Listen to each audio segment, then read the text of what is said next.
Hello students, let us start with our session. So you can see here your changed pattern of examination.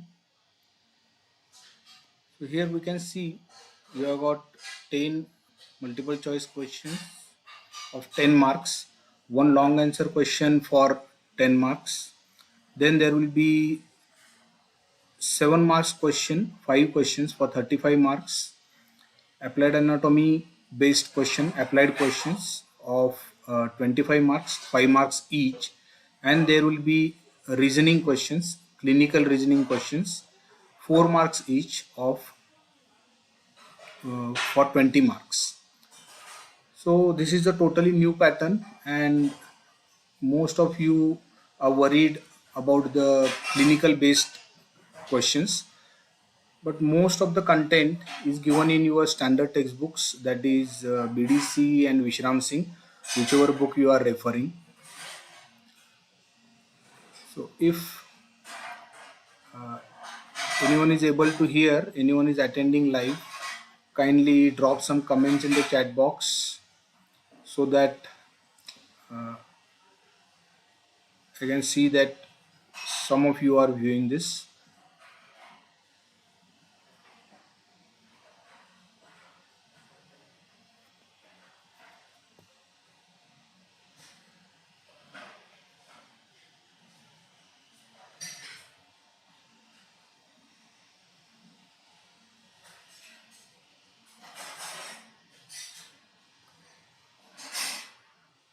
Yes, so I can see Mahak Rajak has joined.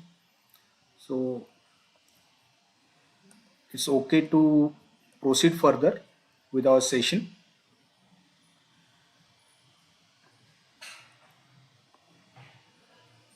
So I will straight away move towards the papers of previous year, batch 2023, regular batch and the supplementary batch.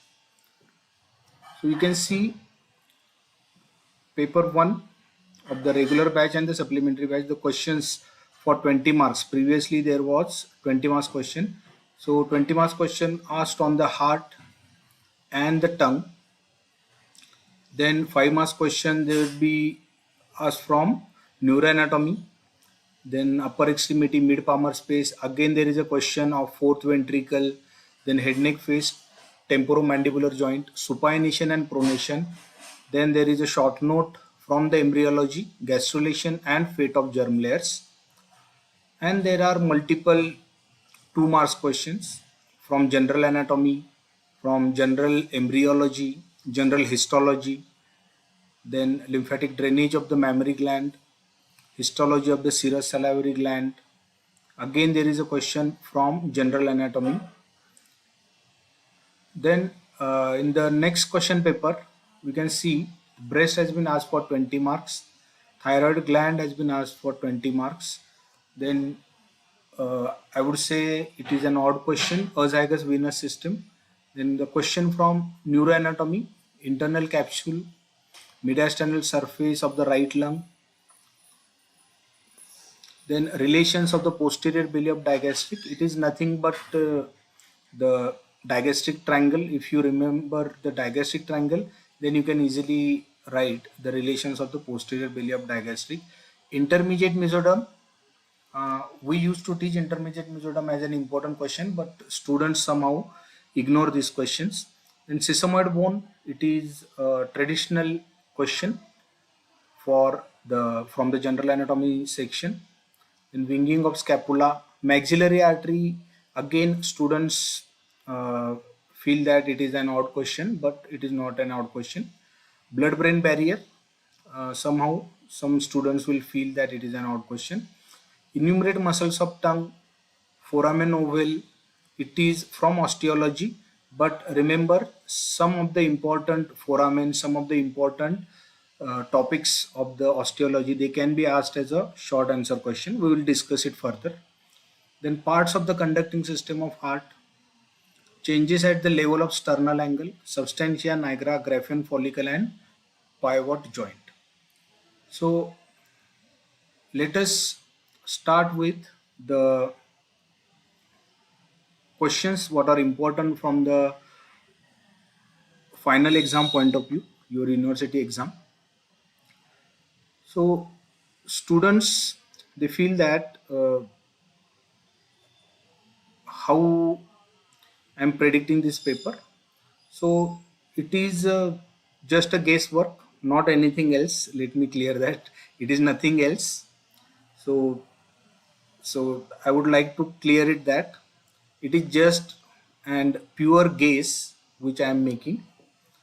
Some questions they fit into the frame and some they might not come. From the previous 2 years, at least 40-50 marks questions they are coming, and from that it is clear that the all the examiners they want you to score more marks and they want you to pass with the good marks in the exam. So the questions they will be repeating for sure. Okay. So we will go with an approach that we are not going to skip these questions of year 2023. So we will assume that if it has been asked in the previous year, there are chances that they might be getting repeated. So you will prepare all these questions. So this is your list of questions to prepare. Most of the questions, most of the students, they might have prepared these question papers for their sessional exam, for their pre-university exam. Now we will start with upper extremity. The upper extremity, we can see here the questions that have been asked. First question I can see is mid palmar space.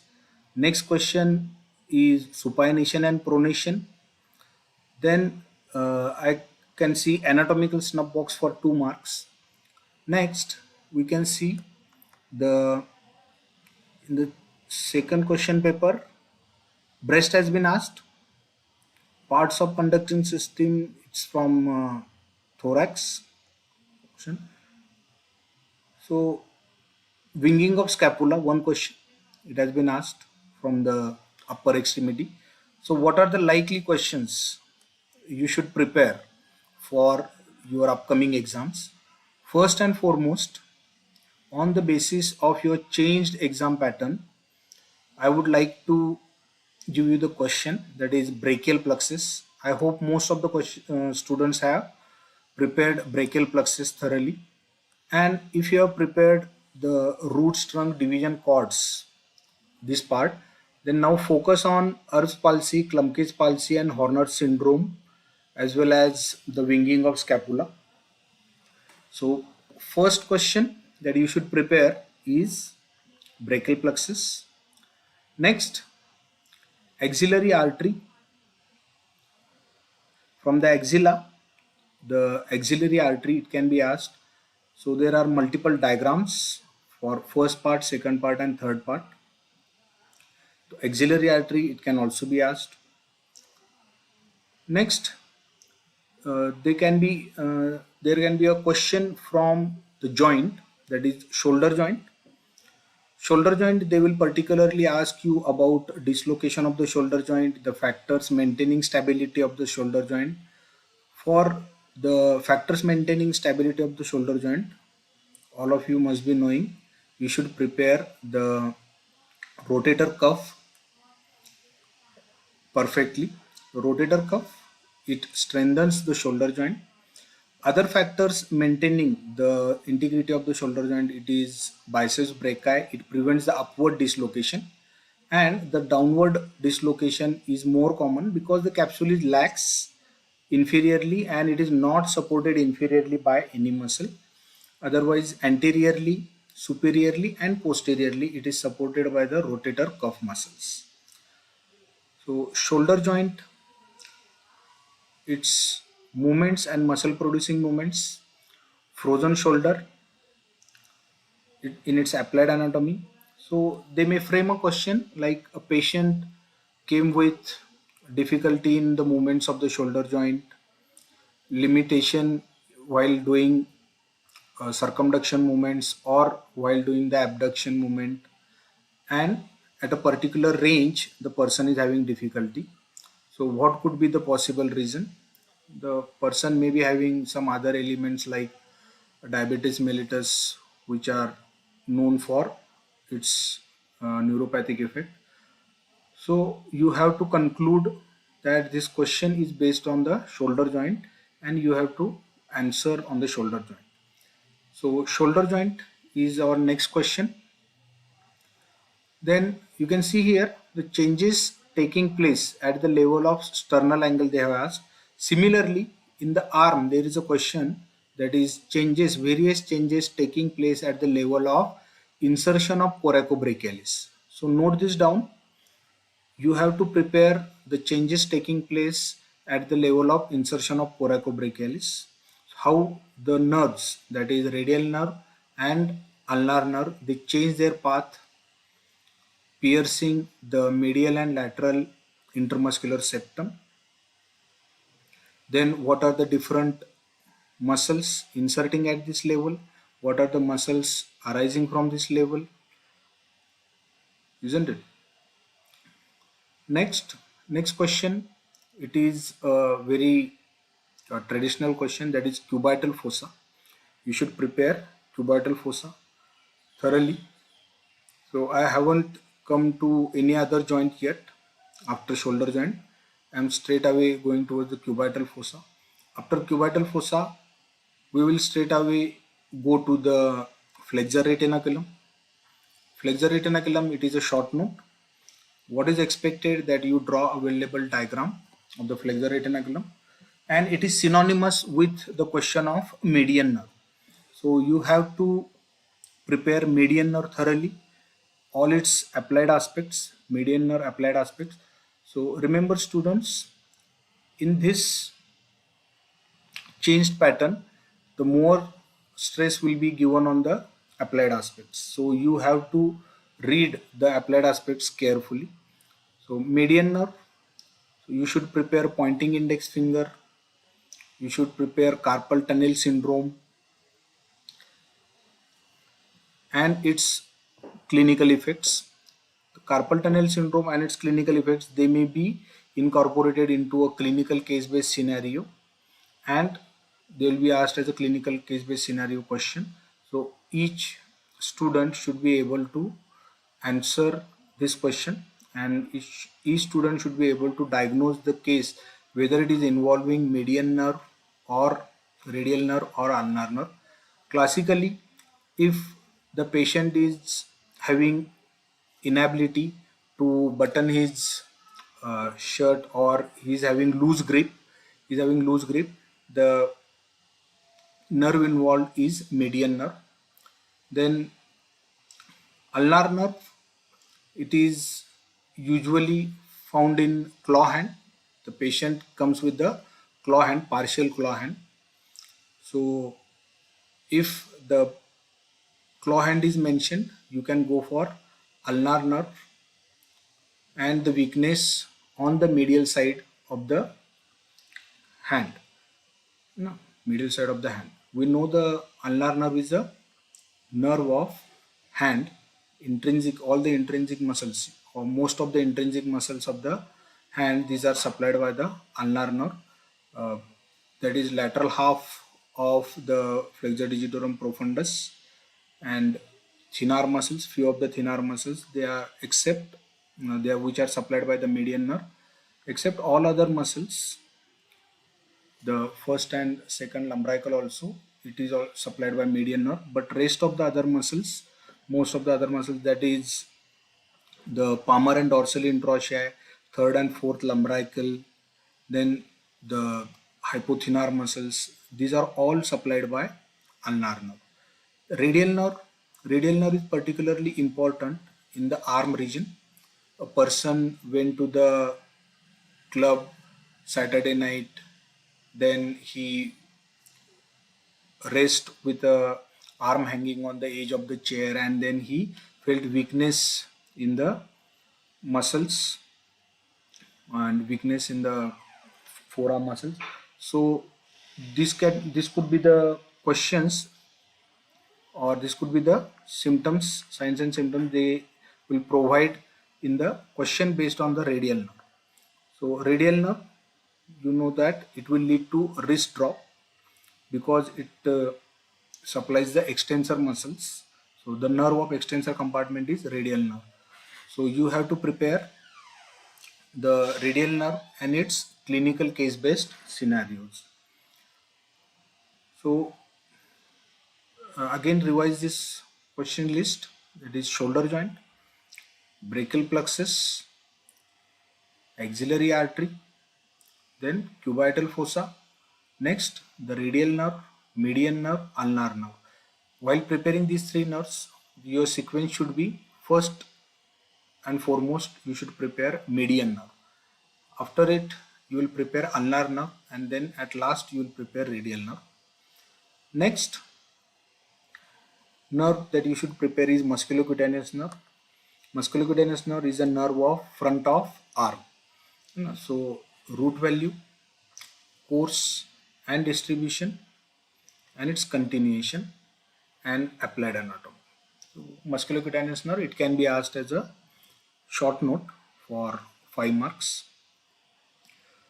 Next, the superior extremity.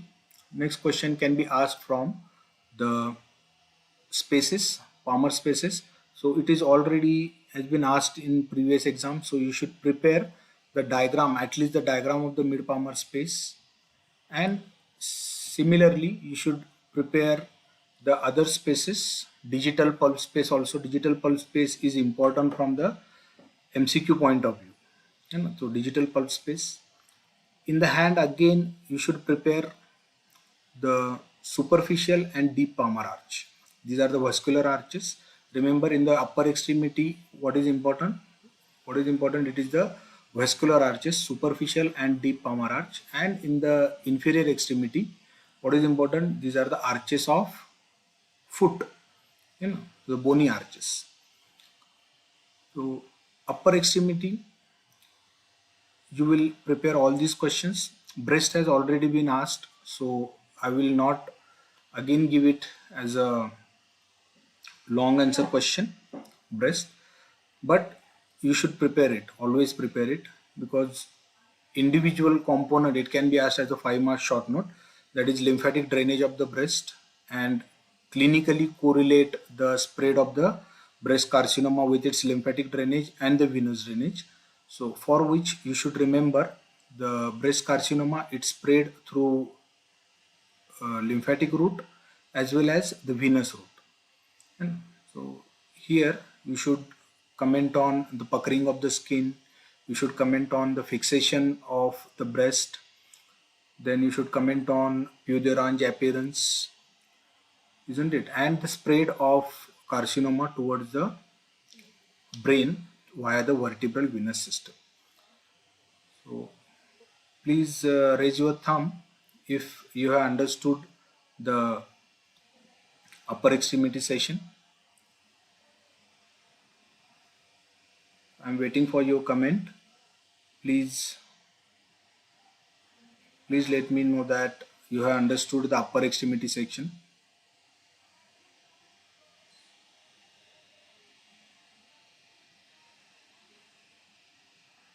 Yes? Anyone there?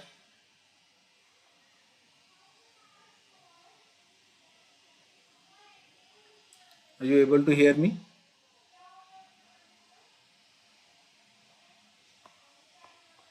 Are you able to hear me?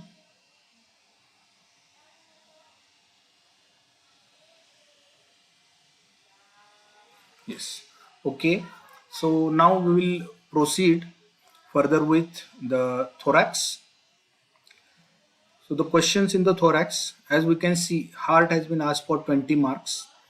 For the heart, you should prepare it thoroughly. Again, it can be repeated very well, and I will not remove it from my guest list. So heart, it can be again asked in different forms. Either they will ask you the blood supply and venous drainage. So make sure you read blood supply as well as the venous drainage of the heart, and embryology of the heart. So divisions of the heart tube first, Then development of interatrial and interventricular septum, atrial septal defects, ventricular septal defects, and tetralogy of Fallot. These are the things you should not skip for your final preparation. You know. So I'm repeating again. Heart, you should make it thorough preparation of the heart. Then development of the heart, parts of the heart tube and its derivatives. These are important from MCQ point of view. Then interatrial septum, development of the interatrial septum and atrial septal defect, development of the interventricular septum and ventricular septal defect, and then we should prepare the tetralogy of Fallot. Tetralogy of Fallot explain with clinical reasoning. So tetralogy of Fallot is important question. There are 3-4 components like pulmonary stenosis. Due to the pulmonary stenosis, there will be the right ventricular hypertrophy. Then there will be ventricular septal defect and overriding of the aorta.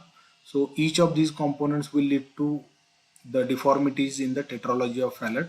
So you should be able to write down a very well short note on the tetralogy of Fallot, a well labeled diagram showing the tetralogy of Fallot. It can be asked in your exam. Tetralogy of Fallot. Don't forget to prepare tetralogy of Fallot.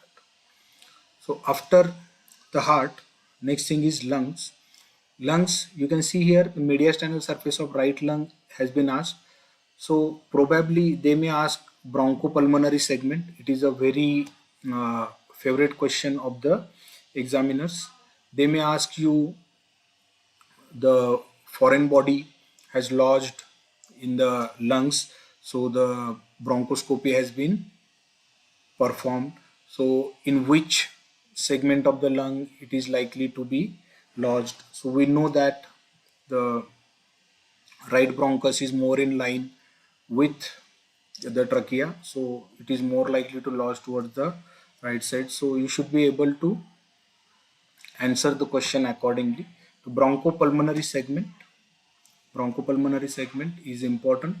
Next question is the pleura and pericardium. So in pleura and pericardium, I would like to go with the pleura. So prepare pleura, pleural effusion, pleural tapping. For pleural tapping, where to insert the needle in the intercostal space and its applied anatomy. So after the pleura, I will go with the intercostal space and its applied anatomy. So note it down, intercostal space and its applied anatomy. It is very important. Azygous venous system is again a question that has been asked from the intercostal space topic, because azygous venous system ultimately drain the intercostal veins, posterior intercostal veins. Apart from the few abdominal veins, it will drain mainly the posterior intercostal veins. So if they ask a clinical case based scenario question, the intercostal drainage, the site of intercostal drainage where the needle should be passed, closer to the lower part, closer to the, yes, Kana, do you have any query? Please put it in the chat box. I can see Kana has raised hand. So you can see the needle is placed in the intercostal space in its lower part or in the middle of the intercostal space, and in the textbooks it has been mentioned that the needle has to be placed along the upper border of the rib. So upper border of the rib and lower part of the intercostal space, one and the same thing, because in the lower part of the space mainly collateral vessels are there if you prepare this. So Kana, please write your query in the chat box if you have any.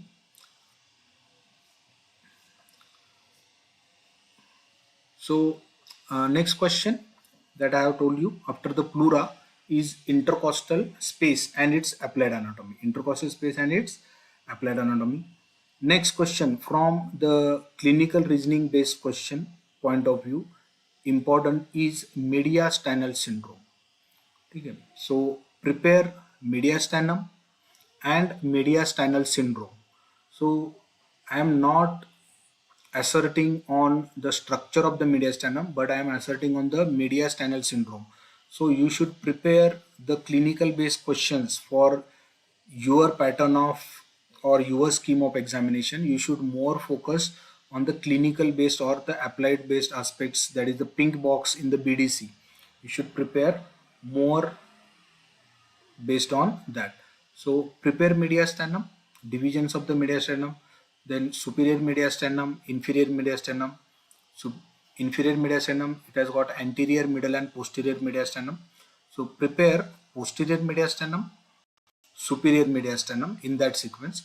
So they may ask you transverse section at the level of T4, at the level of T8. So these are the questions on the mediastinum. Mediastinal syndrome. So note it down. Mediastinal syndrome is very important question. Mediastinal syndrome, it can be asked for clinical, which clinically correlate the symptoms of the mediastinal syndrome with its anatomy. Next questions. So I think thorax has been discussed. After the thorax, we will discuss remaining part, that is general histology, general embryology, general anatomy. So remember, most of you might not be revising the general anatomy, but if you observe the pattern of the exam, they will surely ask one or other question on the general anatomy, and these are fixed marks. So prepare very well the classification of bones, classification of joints, particularly classification of synovial joint. You prepare. If anyone has not prepared at all, so he should prepare the classification of synovial joint. After the classification of synovial joint, you should prepare the deep fascia.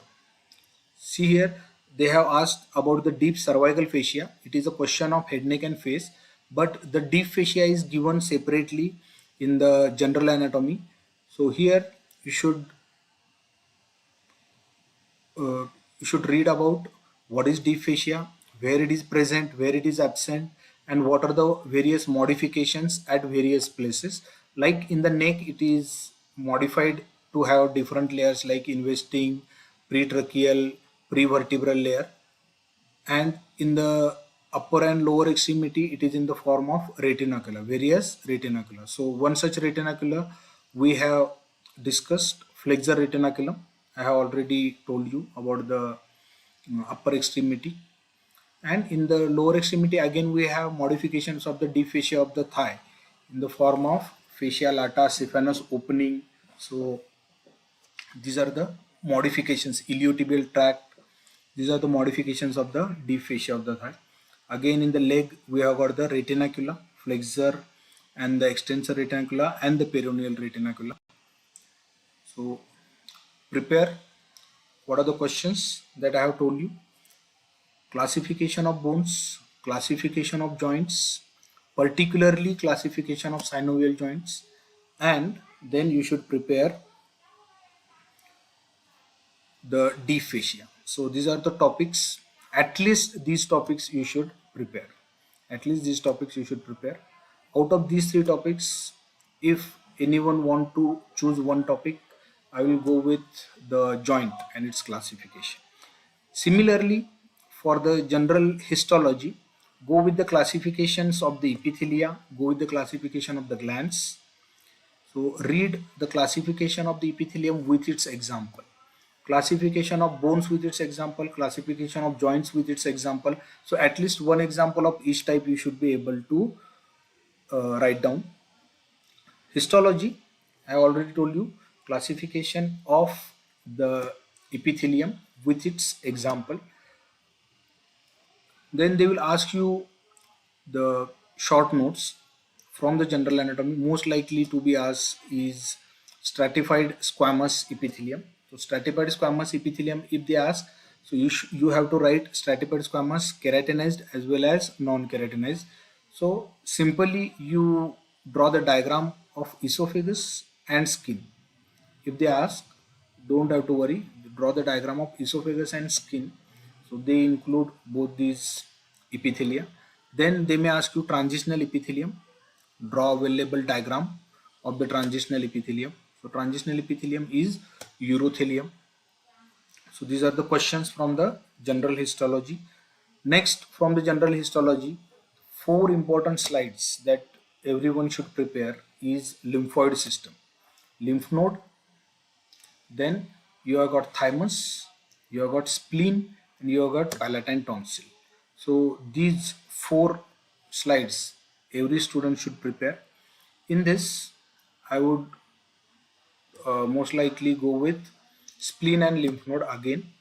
So histology of lymph node, microstructure of lymph node, it is important, as well as the ultrastructure or the microscopic structure of the spleen is also important. So prepare these questions from the lymphoid system.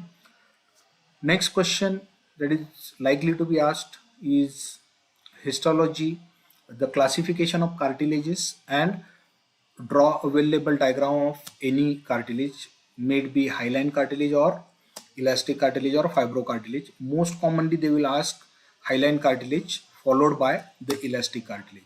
So prepare the question of cartilage as a short note. Then you prepare the bone, ground section of the bone. Ground section of the bone, a 5 marks question you should prepare thoroughly, and each cell, that is osteocyte, osteoclast and osteoblast, function of each cell and the various zones, that is inner circumferential lamellae, outer circumferential lamellae and interstitial lamellae.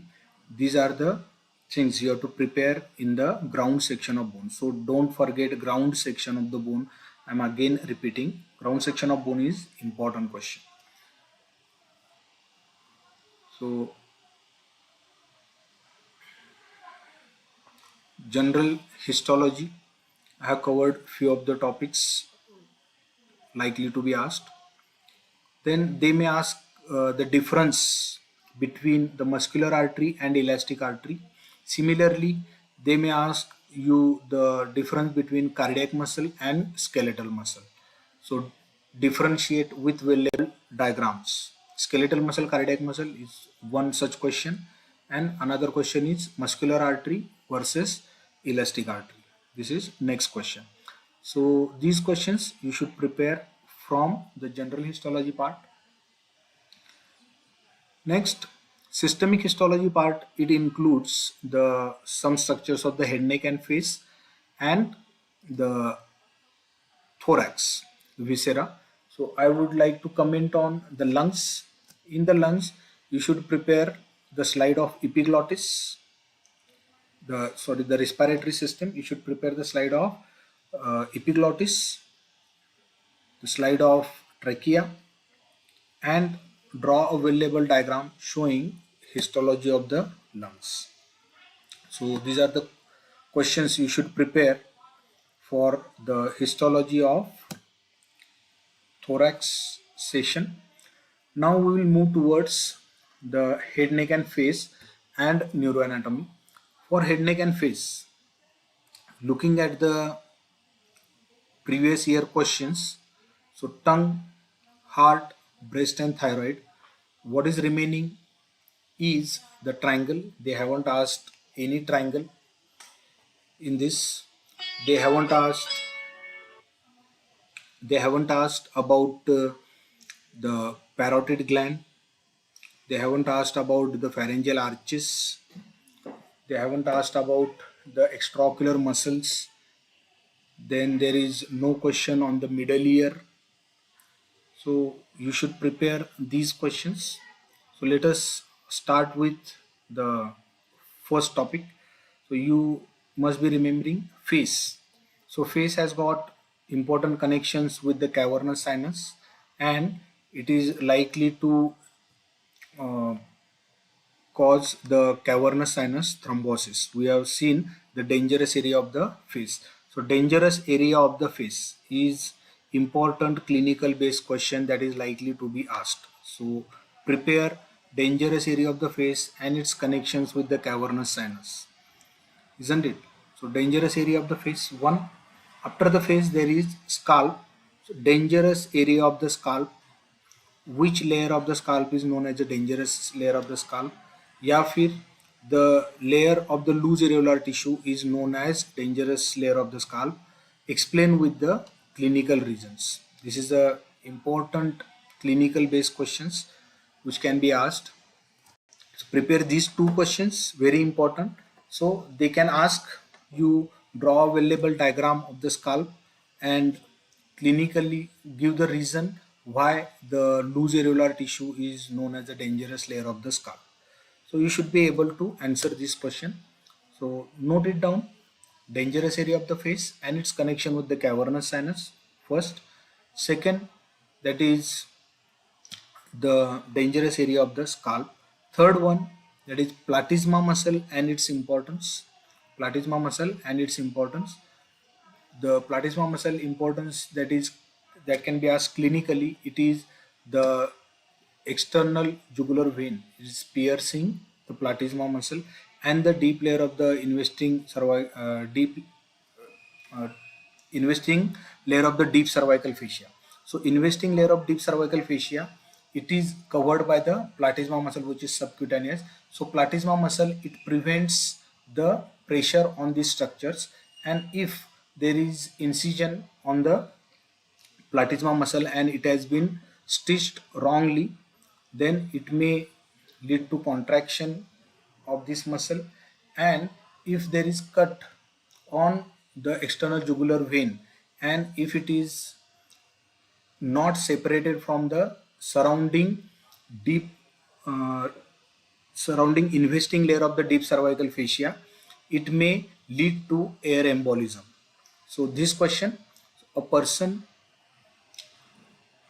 during surgery get cut on the external jugular vein, and the external jugular vein, it has to be separated from so how to prevent the air embolism in such cases? So how to prevent? We have to prevent the air embolism by separating the surrounding investing layer of the deep cervical fascia, because it will retract the external jugular vein and prevent its collapse.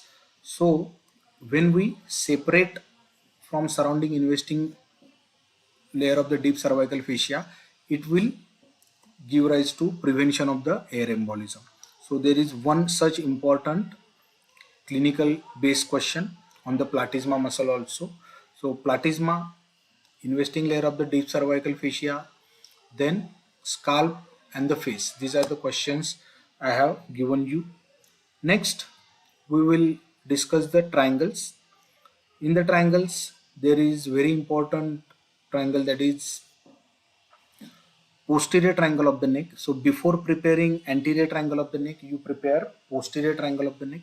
Posterior triangle important content is spinal accessory nerve.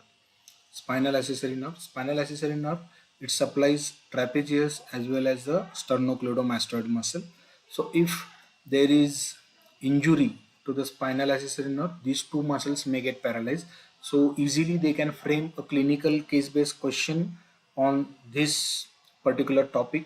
So posterior triangle, it can be asked as a 5 marks question followed by carotid triangle. ठीक है. So those who haven't prepared any other topics of the triangles of the neck, they should at least prepare posterior triangle and the carotid triangle, isn't it? Digastric triangle has already been asked. Relations of posterior belly of digastric is nothing but the digastric triangle only. Okay. So we will move further to the deep structures of the neck and the deep cervical fascia. So they have already asked the deep cervical fascia of the neck. So you uh, go through the deep cervical fascia of the neck.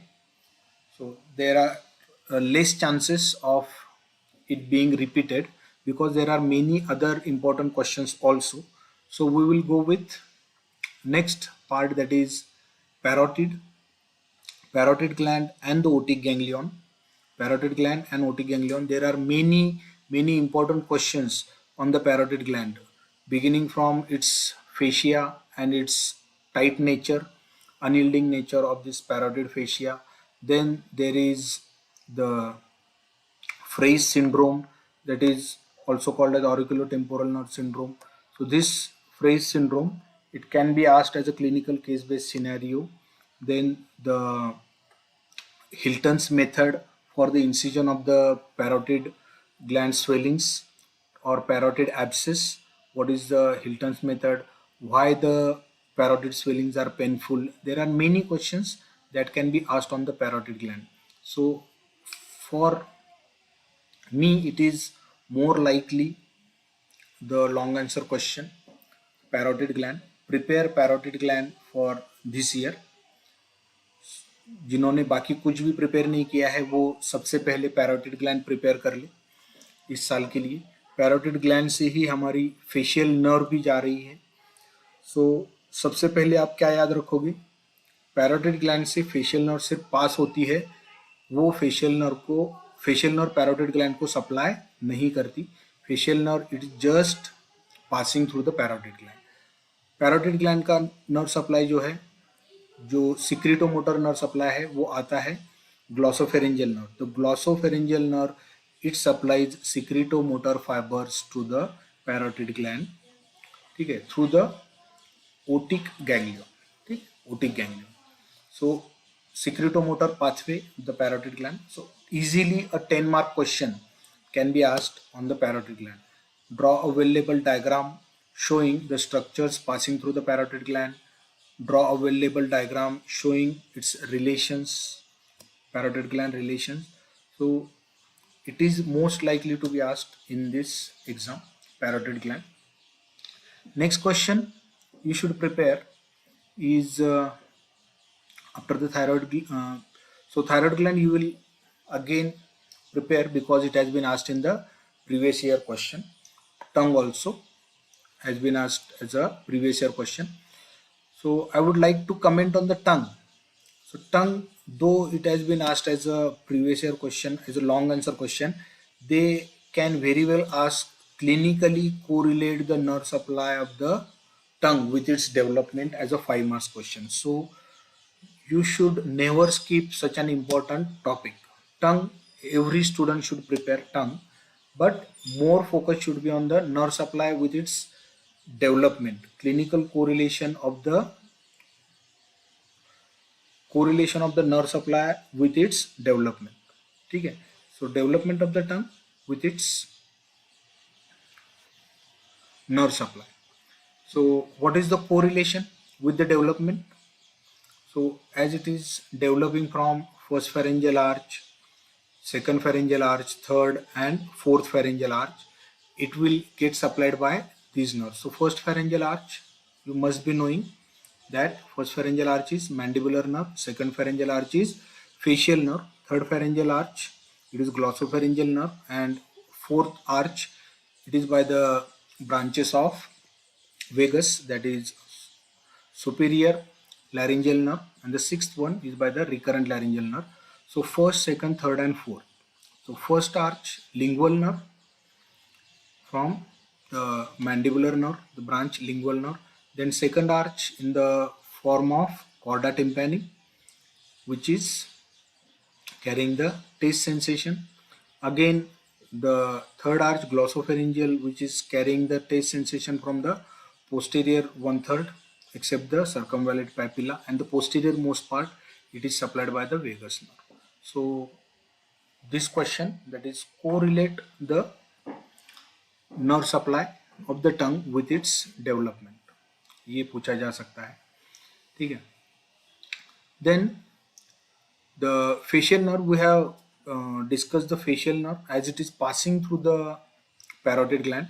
Most of the students, they remember facial nerve as it is passing through the parotid gland, so they keep on telling that parotid gland is supplied by facial nerve. So it is absolutely wrong. Note it down on a separate paper that you should not make this mistake. है ना. And facial nerve is not just temporal, zygomatic, buccal, marginal mandibular and cervical. These are only the terminal branches. Apart from these branches, facial nerve also supplies other muscles. These are muscles of facial expressions. Then the posterior belia of digastric. Then a muscle in the middle ear, that is stapedius. So these muscles, it is supplying the secretomotor fibers to the submandibular gland. So you should not ignore the facial nerve. So neuroanatomy section, if anyone has to prepare a cranial nerve, it has to be facial nerve. So all the students will prepare facial nerve as the potential short note or a potential long answer question.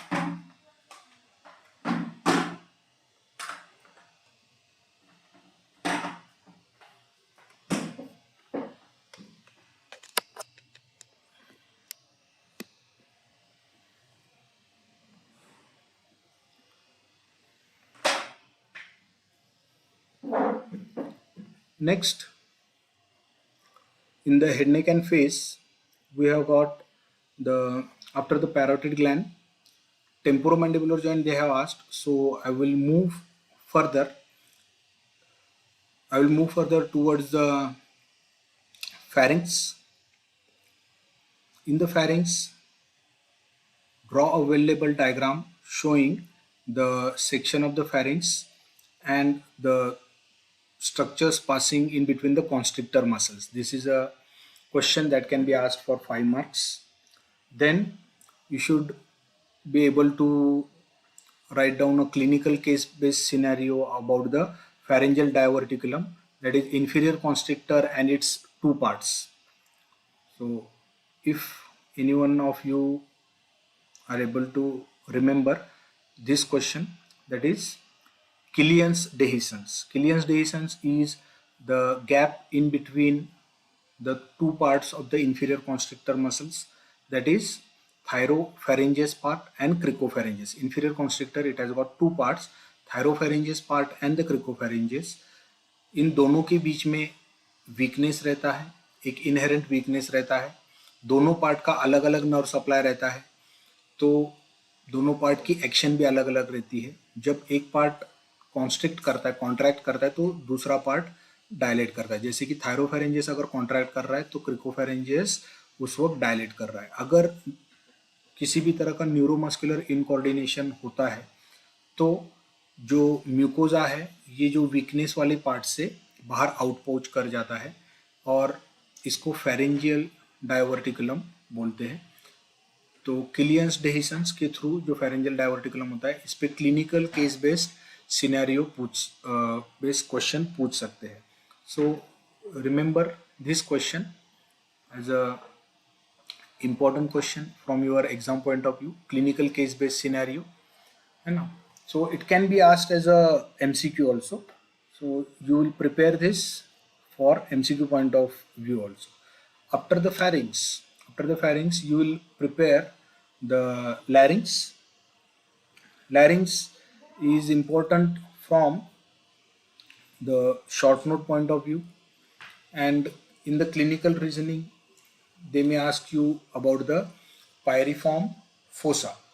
Pyriform fossa, there is in the interior of the larynx or the mucous membrane of the larynx. The important question is pyriform fossa.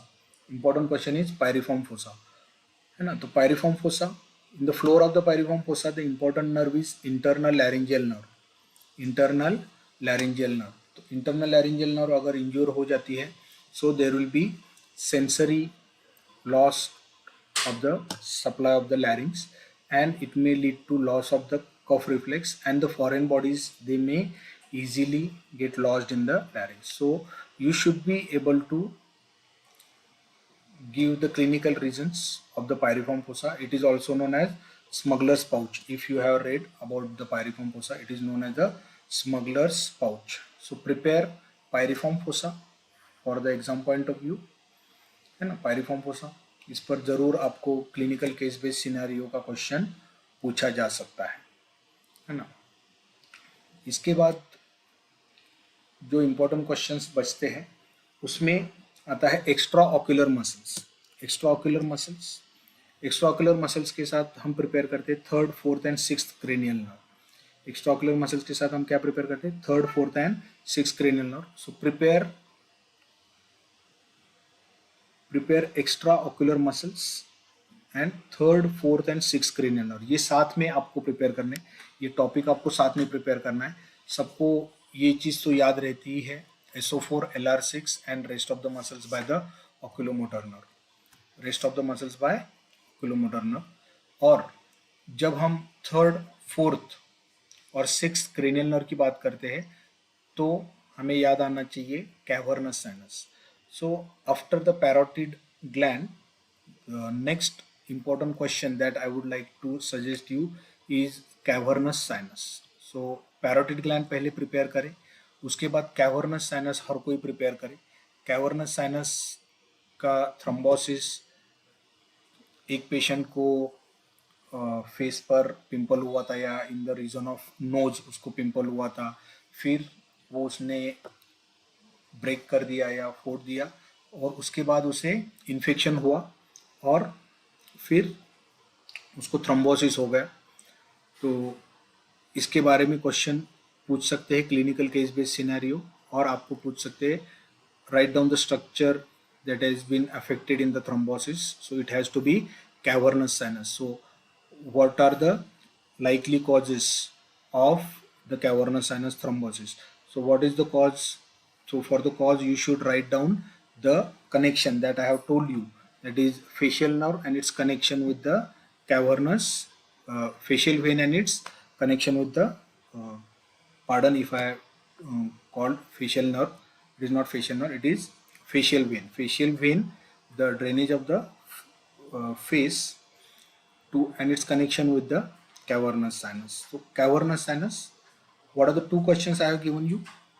One is parotid gland and cavernous sinus. Cavernous sinus के बाद you should prepare the tentorium cerebelli and the dural folds. Tentorium cerebelli and the other dural folds. Tentorium cerebelli अगर आपने ड्यूरल folds prepare नहीं किए हैं तो सिर्फ tentorium cerebelli तो आप प्रिपेयर करके रख लीजिए, इस पर क्वेश्चन पूछा जा सकता है। It is a ड्यूरल fold, it is a ड्यूरल fold.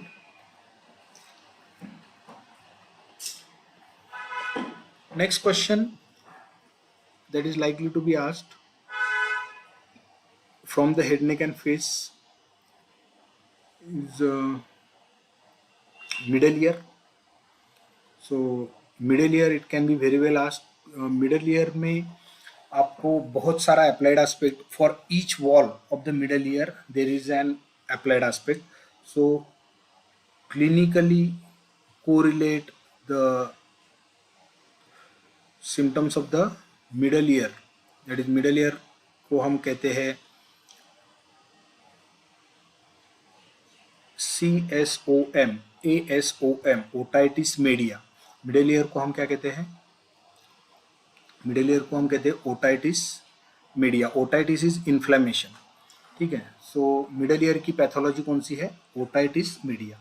So chronic serous otitis suppurative otitis media, ASOM, acute suppurative otitis media. Otitis media is inflammation of the middle ear. Middle ear के अलग अलग wall होते हैं, anterior wall, posterior wall, roof, floor, medial and lateral. So अगर medial wall affected है तो वो otosclerosis कराएगी। एंटीरियर वॉल से कम्युनिकेशन रहेगा नेजल कैविटी की तरफ, तो वहाँ से यूस्टेशियन कैटेरा हो सकता है। Posteriorly, it may lead to mastoid abscess. Superiorly, it may reach towards the temporal lobe, and the temporal lobe abscess it may cause. And inferiorly, it may reach towards the sinus, that is the bulb of the internal jugular vein and the sigmoid sinus, and it may lead to thrombosis of these venous structures. So, middle ear is very important. So, from the head, neck and face, you prepare parotid gland, you prepare cavernous sinus, you prepare middle ear, And after preparing this, you will prepare paranasal air sinuses. Enumerate paranasal air sinus and add a note on maxillary air sinus. Enumerate paranasal air sinuses and add a note on maxillary air sinus. Maxillary air sinus के different walls है. Maxillary air sinus के different walls में अगर sinusitis हो गया या कोई सी ए maxilla हो गया तो वो कहाँ कहाँ पे अफेक्ट कर सकता है. So it may affect in the oral cavity, it may affect in the orbit, it may affect on the face. So these are the various signs and symptoms of the swellings of the maxilla or CA maxilla and drainage of the maxillary sinus. So it is again a clinically important question. So prepare this paranasal air sinuses और उसमें मैंने आपको बताया maxillary air sinus. ठीक है, इसके बाद छोटे छोटे क्वेश्चंस बचते हैं. छोटे क्वेश्चंस जैसे कि टिम्पैनिक मेम्ब्रेन हो गया. टिम्पैनिक मेम्ब्रेन आपको अच्छे से प्रिपेयर करना है. टिम्पैनिक मेम्ब्रेन की खासियत ये है कि इसमें तीनों लेयर्स एंडोडर्म, एक्टोडर्म और मेसोडर्म तीनों दिखते हैं, है ना. इसकी अंदर की तरफ एंडोडर्म रहेगा, मिडल उसका जो लेयर रहेगा फाइब्रस लेयर वो मेसोडर्म से रहेगा और बाहर का जो लेयर है it will be derived from ectoderm. तो टिम्पैनिक मेम्ब्रेन और उससे रिलेटेड क्लिनिकल बेस्ड क्वेश्चंस वो पूछ सकते हैं. कोन ऑफ लाइट पे क्वेश्चन पूछ सकते हैं, है ना. टिम्पैनिक मेम्ब्रेन का रप्चर हो गया, इस पे क्वेश्चन पूछ सकते हैं. तो टिम्पैनिक मेम्ब्रेन आपको प्रिपेयर करके रखना है अच्छे से. इसी के साथ साथ आपको लैक्राइमल ग्लैंड और उसका पाथवे वो आपको कभी कभी as an odd question lacrimal apparatus भी पूछा जाता है. तो ऐसा ना हो कि आपने पढ़ा ही नहीं था, तो लैक्राइमल apparatus ज़रूर पढ़ के रखें और उसका सिक्रेटोमोटर पाथवे पढ़ के रखें. उस पर MCQ पूछा जा सकता है लैक्राइमल apparatus के सिक्रेटोमोटर पाथवे पर. तो लैक्राइमल apparatus ज़रूर पढ़ के रखें. तो मेरे ख्याल से न्यूरोएनाटॉमी के क्वेश्चन अब बचे हैं. हेड नेक फेस के तो मैंने काफ़ी सारे क्वेश्चंस आपको बता दिए हैं. इसके बाद हम डिस्कस करेंगे न्यूरोएनाटॉमी के क्वेश्चंस. न्यूरोएनाटॉमी में सबसे पहले आपको प्रिपेयर करने हैं sections, 7 sections of the brain stem. ठीक है, सबसे पहले आपको 7 sections of the brain stem prepare करने. 7 सेक्शंस बनाने से पहले आपको क्या पता होना चाहिए? Front view of the brain stem and back view of the brain stem, that is ventral view and the dorsal view of the brain stem. ठीक है, वेंट्रल व्यू पे कौन से क्रेनियल नर्व्स अटैच हैं, what are the various external features of the ventral view, and dorsal aspect पे कौन सी cranial nerve, only one cranial nerve is attached on the dorsal aspect. If anyone can comment which cranial nerve is attached on the dorsal aspect. Anyone can comment which cranial nerve is attached on the dorsal aspect of the brainstem. So if you have to prepare with these two diagrams first, then systematically you have to prepare these diagrams, that is 3 sections of the medulla, 2 sections of the pons and 2 sections of the midbrain. So these sections invariably asked in alternate exams. So I can see here in the previous 2 question papers there is no question on the sections of the brainstem. So very likely they may ask a section of the brainstem. And applied aspect के हिसाब से medulla का section बहुत से बार पूछा जा चुका है, that is draw available diagram of the section of the medulla and add a note on lateral medullary syndrome या फिर मीडियल मेडुलरी सिंड्रोम. तो सबसे पहले मेडुला के सेक्शन पक्के कर लीजिए, lateral medullary syndrome and medial medullary syndrome. इसके बाद जो आपको डायग्राम पक्की करनी है वो है फ्लोर ऑफ फोर्थ वेंट्रिकल. वैसे तो फोर्थ वेंट्रिकल पूरा ही पढ़ के रखना है आपको, लेकिन पर्टिकुलरली जो डायग्राम पूछी जाती है that is floor of fourth ventricle. इसके बाद आपको प्रिपेयर करने हैं tracts of the spinal cord और उसकी applied anatomy. So Brown Sequard syndrome आपको प्रिपेयर करना होगा. Brown सेक्वर्ड syndrome. सिरिंगोमाइलिया क्या होता है ये आपको पढ़ना होगा। इसी के साथ आपको सुपेरोलैटरल surface of the brain, its sulci and gyri, its functional areas and motor area of the speech and the sensory area of the speech, that is Broca's area and the Wernicke's area, ये आपको prepare करने होंगे। ये अच्छे से prepare कीजिए, है ना। उसके बाद आप देख सकते हैं यहाँ पे कौन सा क्वेश्चन पूछा था। इंटरनल कैप्सूल पूछा जा चुका है। सो मैं देख रहा हूँ कॉर्पस कैलोजम यहाँ पे नहीं पूछा है पिछले 2 क्वेश्चन पेपर्स में। सो कॉर्पस कैलोजम आप ज़रूर प्रिपेयर करें। इंटरनल कैप्सूल तो प्रिपेयर करके ही रखें, लेकिन कॉर्पस कैलोजम ज़रूर अच्छे से प्रिपेयर करें। कॉर्पस कैलोजम आपसे पूछा जा सकता है। इसके बाद कुछ एग्जामिनर्स के फेवरेट टॉपिक्स होते हैं, जैसे कि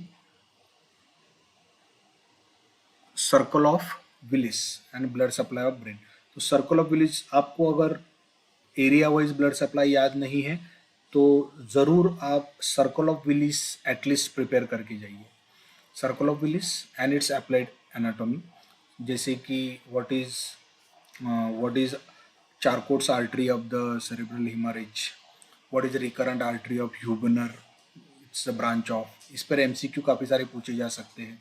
या फिर which artery does not take part in the formation of circle of Willis, इसका आंसर कोई बताएगा, कोई बताना चाहता है इसका आंसर? अगर किसी को पता है तो चैट बॉक्स में लिख दीजिए इसका आंसर कि which artery does not take part in the formation of circle of Willis। Options मैं आपको दे रहा हूँ, anterior communicating, posterior communicating, anterior cerebral, middle cerebral और पोस्टीरियर सेरेब्रल। इसमें से कौन सी नहीं लेती ये आपको बताना है, ठीक है। इसका आंसर आप बताइए ज़रूर। नेक्स्ट, न्यूरो एनाटॉमी में मैंने आपको बताया कि सुपेरोलैटरल सरफेस, उसके सल्का गायरा है, उसके फंक्शनल एरियाज, है ना, स्पाइनल कॉर्ड और उसके ट्रैक्ट्स, असेंडिंग डिसेंडिंग ट्रैक्ट्स। उसके बाद जो फेवरेट टॉपिक कुछ जो एग्जामिनर्स रहते हैं, अगर उनको कुछ डिफ़िकल्ट टॉपिक पूछना है तो वो पूछेंगे आपसे इंफीरियर सेरेबेलर पेडंकल, सेरेबेलम का टॉपिक है inferior cerebellar peduncle, nuclei of cerebellum, nuclei of cerebellum. इसी के साथ वो आपसे पूछ सकते हैं बेजल गैंग्लिया। बेजल गैंग्लिया अगर आपने पढ़ा नहीं है तो मैं आपसे ये रिक्वेस्ट करना चाहूँगा कि बेजल गैंग्लिया ज़रूर आप ज़रूर पढ़ें, है ना। बेजल गैंग्लिया, उसके अलग अलग कंपोनेंट्स और उसकी अप्लाइड एनाटॉमी, ये आपको ज़रूर आनी चाहिए, है ना। तो ये ऐसा टॉपिक है जो आ सकता है, कभी कभी ऑड क्वेश्चन भी कहलाता है ये, लेकिन बहुत सारे एग्जामिनर्स का ये फेवरेट टॉपिक है। तो बेजल गैंग्लिया ज़रूर आपको आना चाहिए। उसके बाद थैलेमस के डायग्राम्स, एटलीस्ट थैलेमस के डायग्राम देख लीजिए। थैलेमस इम्पोर्टेंट क्वेश्चन है, लेकिन अगर आपको ये ज़्यादा लग रहा है तो बेजल गैंग्लिया और थैलेमस में मैं कहूँगा कि बेजल गैंग्लिया पहले आप प्रिपेयर कर लीजिए। हिस्टोलॉजी न्यूरोएनाटॉमी की कहाँ पे पूछी जा सकती है, तो सेरेबेलम की हिस्टोलॉजी, अगर कोई एक टॉपिक में बताना चाहूँ तो सेरेबेलम की हिस्टोलॉजी ज़रूर आपको प्रिपेयर करनी चाहिए। तो सेरेबेलम की हिस्टोलॉजी ज़रूर प्रिपेयर कीजिए। देन न्यूरो एनाटॉमी में मैंने आपको लैटरल वेंट्रिकल भी बचा है, लैटरल वेंट्रिकल और थर्ड वेंट्रिकल। लेकिन सबसे पहले आप फोर्थ वेंट्रिकल प्रिपेयर कीजिए। तो मैंने सीक्वेंस आपको बताया। सबसे पहले तो सेक्शंस, ब्रेन स्टेम के sections most likely to be asked, उसके बाद जो सर्कल ऑफ विलिस है वो आपको करना है, सर्कल ऑफ विलिस। फिर tracts of the spinal cord करने हैं, cerebellum, superolateral surface of the brain और cerebrum and its sulci and gyri, superolateral surface of the cerebrum, sulci gyri. और इंटरनल कैप्सूल पूछा जा चुका है तो आपको करना है corpus callosum, corpus callosum prepare कीजिए। Next we will go to the inferior extremity। inferior extremity में सबसे पहले हम देखेंगे कौन से क्वेश्चंस पूछे गए हैं। inferior extremity में हम देख सकते हैं दो जॉइंट्स पूछे जा चुके हैं, नी जॉइंट और hip joint. Extra hepatic biliary apparatus पूछा जा चुका है, अपेंडिक्स 20 मार्क के लिए पूछा जा चुका है। अब कौन से क्वेश्चंस बचते हैं? क्वेश्चंस अभी बचते हैं हमारे पास, जैसे कि फीमोरल ट्रायंगल नहीं पूछा है, रेक्टस शीथ नहीं पूछा है, फिर इंग्वाइनल कैनाल नहीं पूछी है ना। इंफीरियर एक्सट्रीमिटी में फीमोरल ट्रायंगल नहीं पूछा है, आर्चेस ऑफ फुट नहीं पूछे हैं, है ना। और नी जॉइंट और हिप जॉइंट ये ऐसे टॉपिक है, ये हर कोई स्टूडेंट प्रिपेयर करके ही रखता है, तो मेरे ख्याल से इनको स्किप मत कीजिए आप।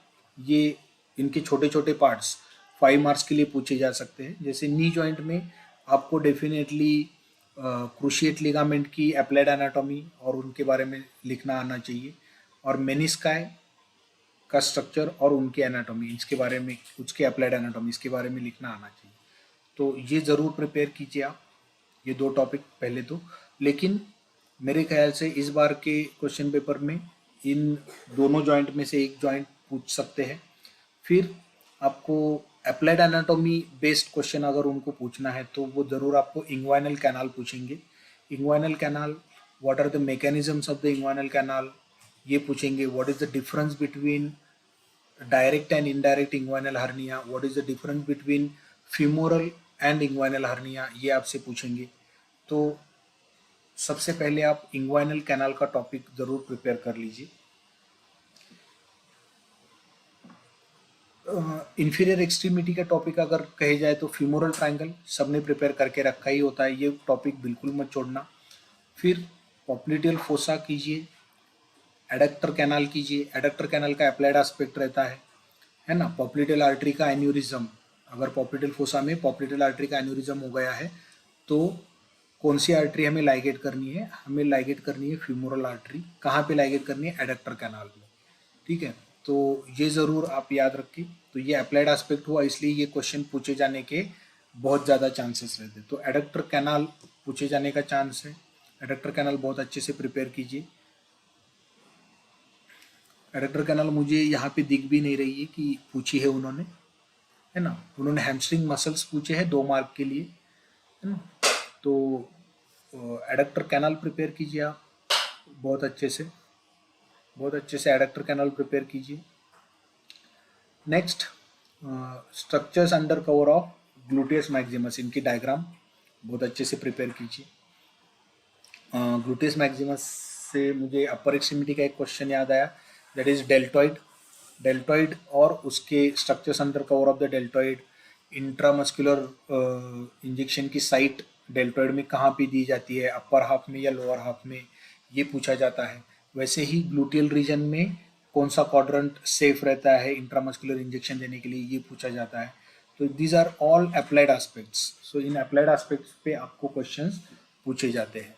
इसी के साथ आपको give with the anatomical reasons, तो आपको पूछा जाएगा कि why piriformis is called as key muscle of the gluteal region, why piriformis is called as key muscle of the gluteal region. इसके आंसर में आप structures under cover of gluteus maximus की ही डायग्राम ड्रॉ करोगे और उसमें piriformis के ऊपर और पायरिफॉर्मिस के नीचे वाले स्ट्रक्चर्स आप दिखाओगे, और उसके बाद आप लिख सकते हो कि पायरिफॉर्मिस मसल हमें स्ट्रक्चर्स आइडेंटिफाई करने में मदद करती है, इसलिए इसको की मसल कहा जाता है। उसके ऊपर superior gluteal nerve and vessels रहती है, उसके नीचे inferior gluteal nerve and vessels रहती है। इसी के साथ साथ abductor mechanism of hip joint is very important.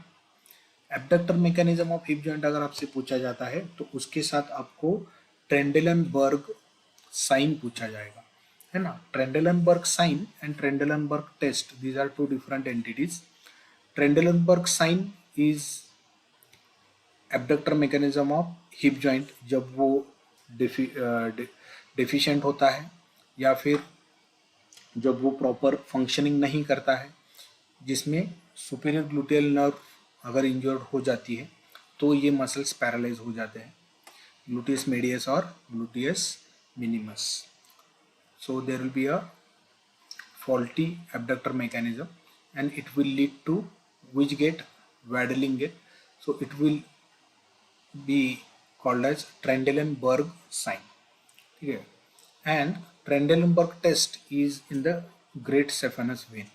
So most probably you will get the question on great saphenous vein, lower limb का venous ड्रेनेज। इसके बहुत सारे अप्लाइड एस्पेक्ट से वेरिकोसिटीज हो जाती है। फिर ग्रेट सेपनस वेन CABG में भी हम यूज करते हैं, वेनी सेक्शन में यूज करते हैं ग्रेट सेपनस वेन। तो ग्रेट सेपनस वेन के काफ़ी सारे अप्लाइड एस्पेक्ट्स है, तो ये भी एक इम्पॉर्टेंट लॉन्ग आंसर क्वेश्चन आपका बन जाता है 10 मार्क के लिए। कि एक पेशेंट आया जिसके पिछले 2 साल से डायलेटेड वेन्स है लोअर लिम्ब में, है ना। तो कुछ टेस्ट करने के बाद कंडीशन बताई, तो कौन सी, what is the likely condition, so the condition is varicose veins. So what are the different tests that are performed in this condition? So you should know about the Trendelenburg test या Perthes test, है ना। what is the treatment, what is the likely treatment।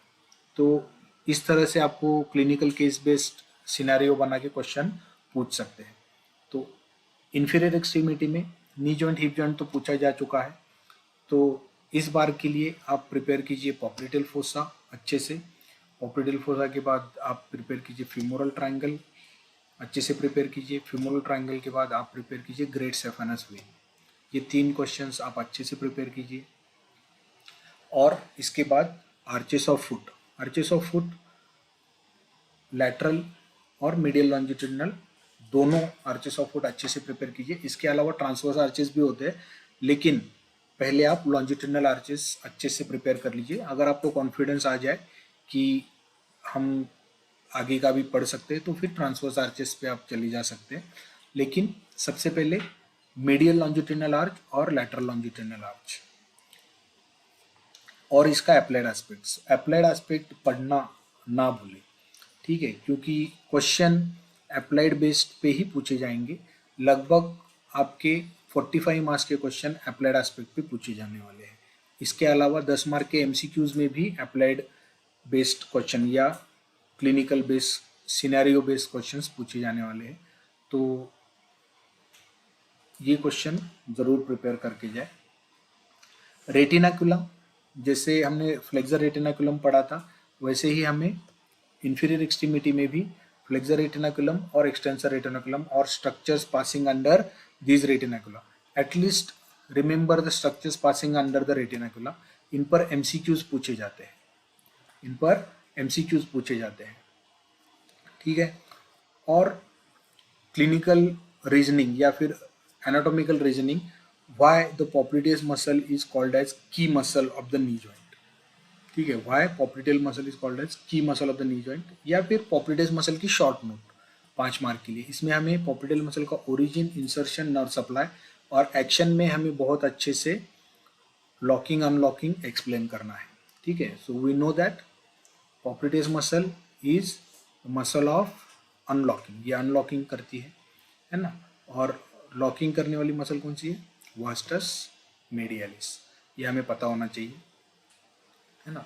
Hamstring muscles, ठीक है, hamstring muscles, इसके लिए आपको अलग से क्वेश्चन पूछ सकते हैं। यहाँ पे मैं देख सकता हूँ हैमस्ट्रिंग मसल पूछा गया है,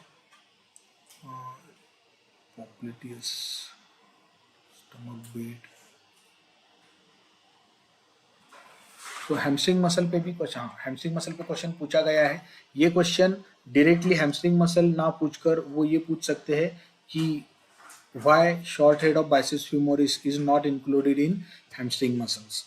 इसके लिए आपको why the hamstring muscles are called hamstring muscles, ये पता होना चाहिए कि इनका एक कॉमन ओरिजिन होता है इशियल ट्यूबरोसिटी से, इनका insertion one of the bones of leg होता है, इनका जो नर्व सप्लाई होता है वो भी कॉमन होता है ना, tibial component of the sciatic nerve से होता है।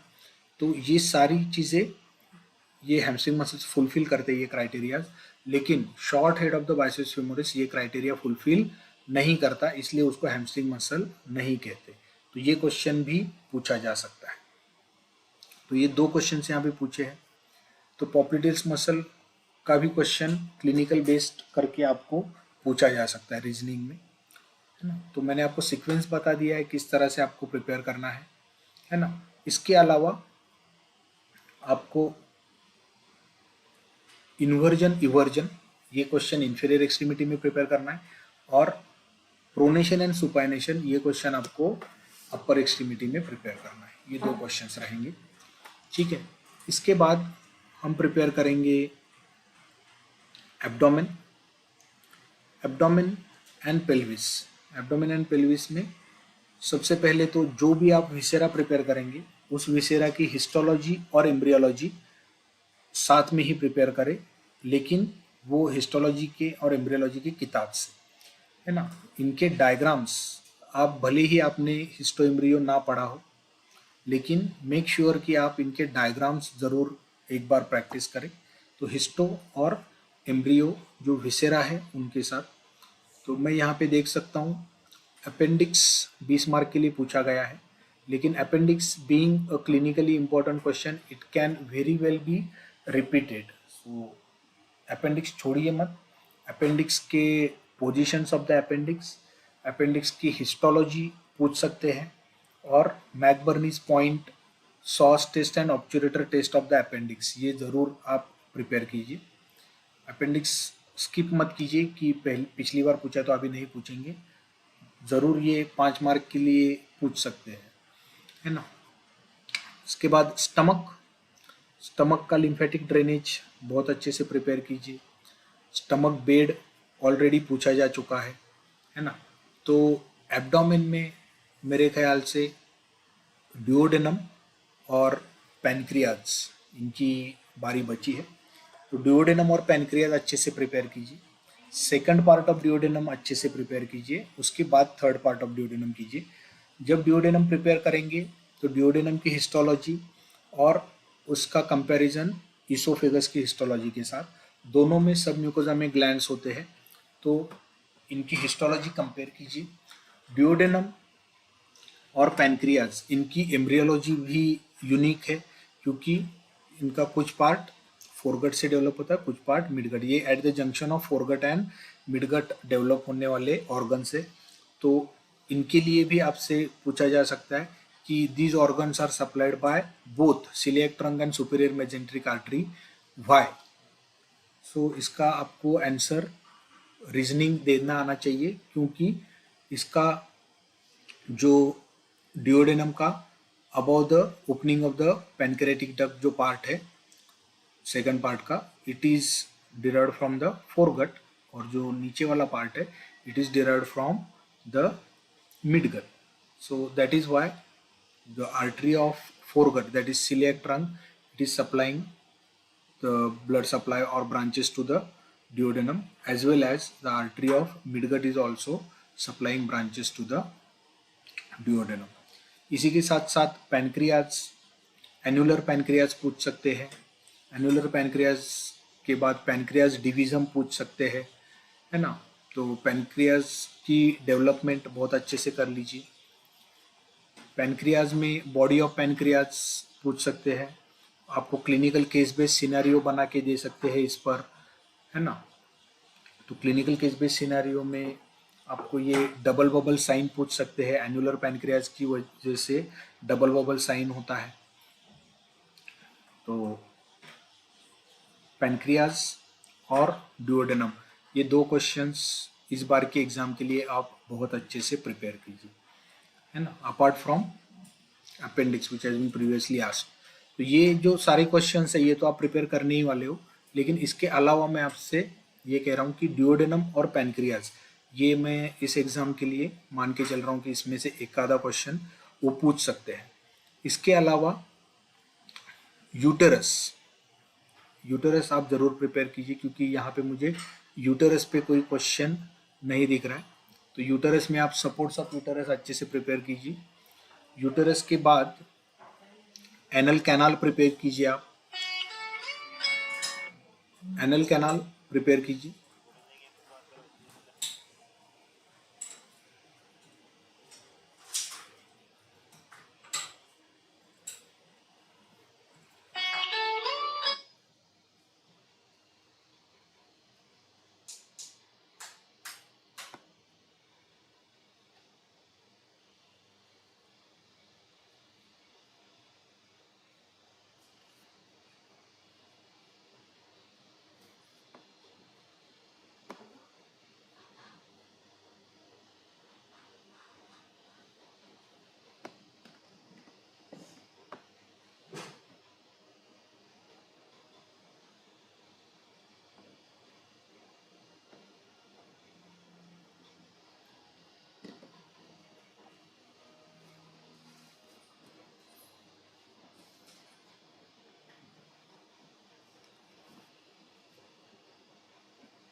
Sorry for the interruption.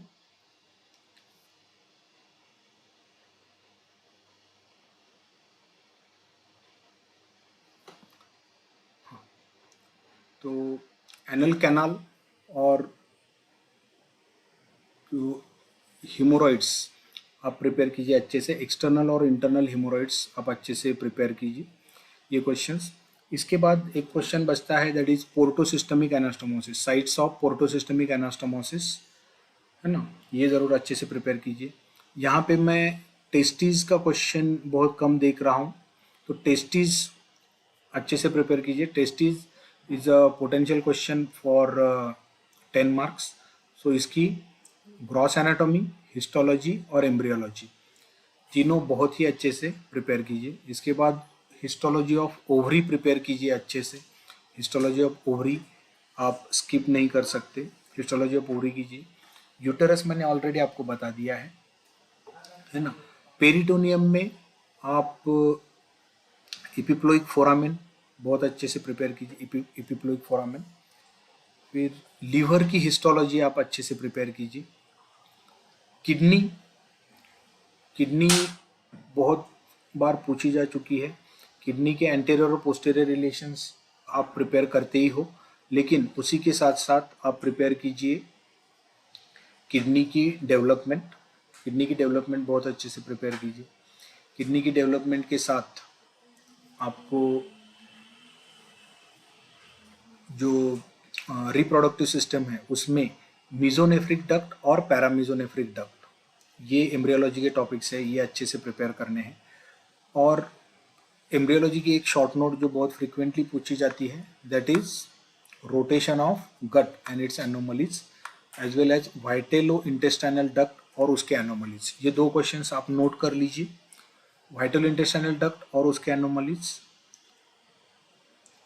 वाइटेलो intestinal duct और उसके एनोमलीज, रोटेशन ऑफ गट और उसके एनोमलीज, रोटेशन ऑफ गट और उसके एनोमलीज। अब हम कुछ टॉपिक्स जो बच्चों को ऑड लगते हैं लेकिन इम्पॉर्टेंट है उनके बारे में बात करेंगे, जैसे यूरेटर्स। तो बहुत सारे कॉमनली कॉजिंग जो कंडीशंस है, जैसे कि यूरेट्रिक जो रीनल कैलकुलस या यूरेट्रिक कैलकुलस जो रहता है, it is a commonly occurring condition. So they may ask you the constrictions of the ureters, clinical case based question पूछ के what are the constrictions of the ureter पूछ सकते हैं। तो कॉन्स्ट्रिक्शंस ऑफ यूरेटर जरूर अच्छे से देख लीजिए। जब आप कॉन्स्ट्रिक्शन ऑफ यूरेटर देख रहे हो तो आप कॉन्स्ट्रिक्शंस ऑफ इसोफेगस भी अच्छे से देख लीजिए, क्योंकि ये दोनों अच्छे से आप देख लीजिए। इसके साथ आप इंटरनल इलियाक आर्टरी और उसके ब्रांचेस, इस पर एमसीक्यू बहुत बार पूछे जा चुके हैं, ये कर लीजिए।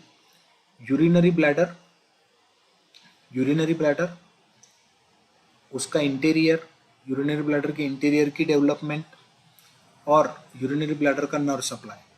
यूरिनरी ब्लैडर का nerve supply I will suggest कि आप विश्राम सिंह की न्यूरोएनाटॉमी है उसमें से देख लीजिए। उसमें से आपको अटोनिक ब्लैडर, ऑटोमेटिक रिफ्लेक्स ब्लैडर, है ना। ये ब्लैडर के टाइप्स आपको बताने आने चाहिए। तो कबीर कबीर दरवाजा बंद कर। तो ये आपको आनी चाहिए।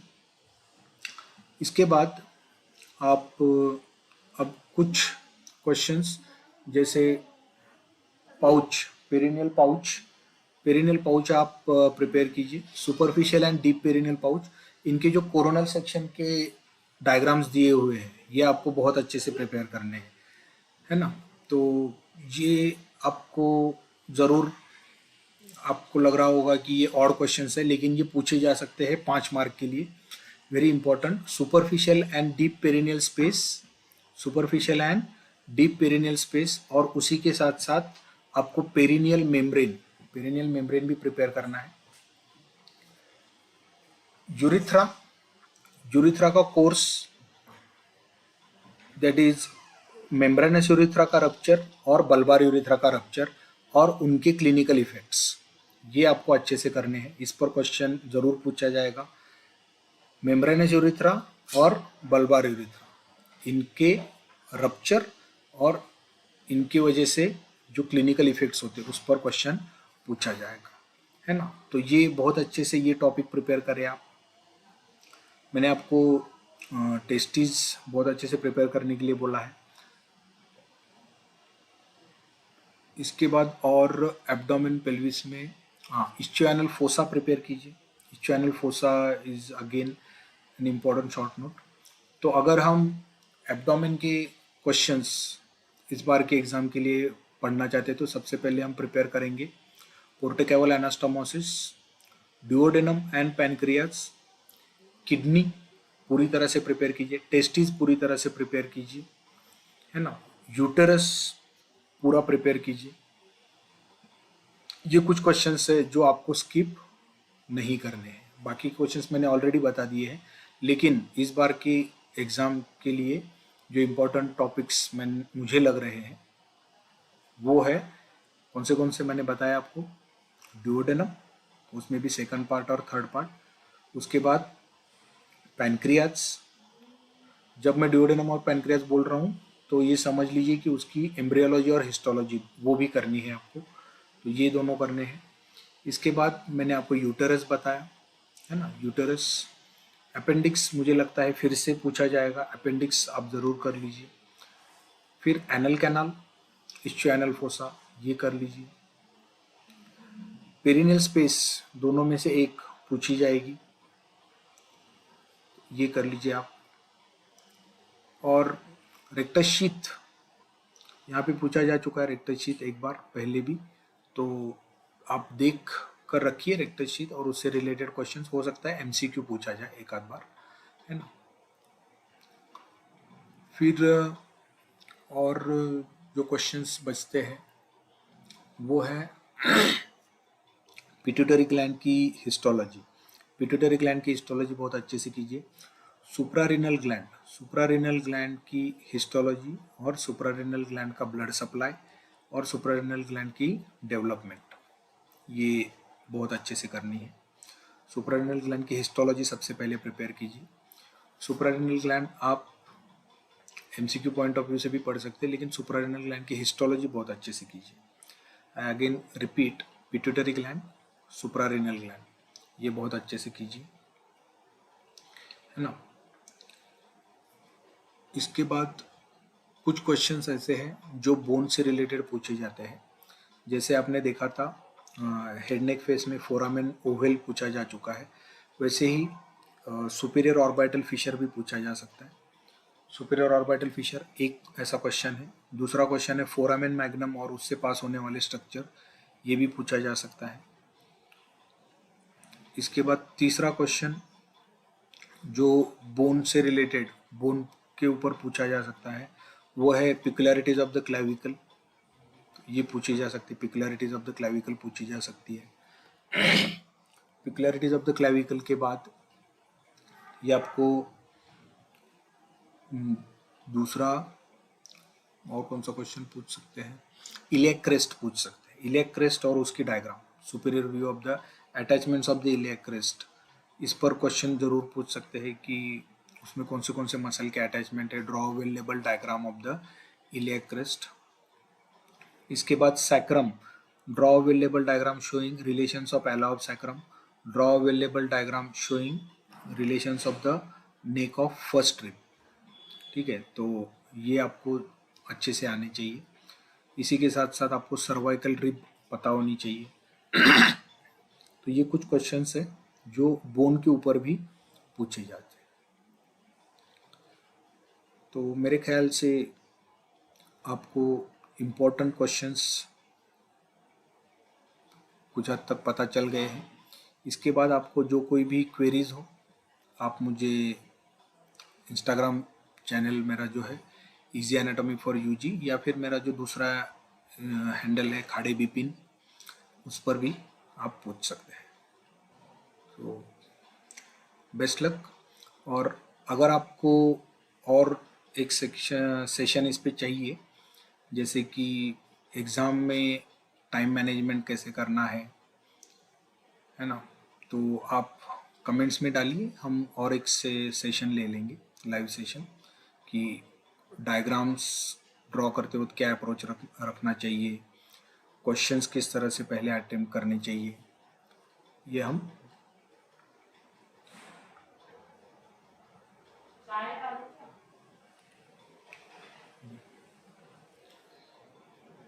Thank you very much.